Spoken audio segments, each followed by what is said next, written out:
Mustapha na so in tambaye ka tsakaninka da Allah. Kana son Khadija?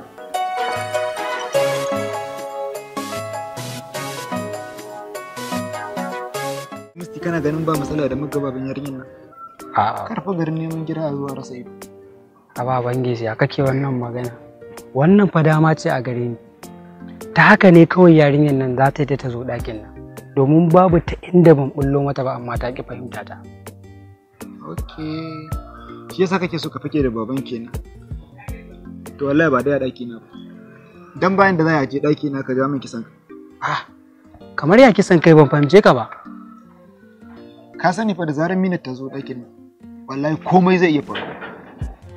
Da Allah share ka daina batun wata minit. Ai ba ta gari ta yi tafiya. Oh. Na gane shi yasa kake so ka cika ranka babba kake. Shine wana. Ai kakka da mu. Musti. Na? Baba ya ce ku shigo. Okay, to ba da ma bari mu shiga. Amaryata.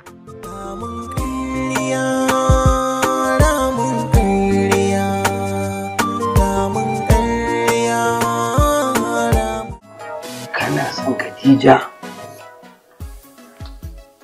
Ina son ta. Khadija kina son shi? Ina son shi baba. To alhamdulillah. Tunda har kun fahimci juna kuna son juna. Ni ba zan dau abun nan da tsawo ba. A yanzu ina so ka daga waya ka kirawo kawun naka. Da ya zo a gama abin da za yi ka ba da sadaki wanda ba za a tsawwala a kai ba. Daura maka aure. Khadija ta zama taka.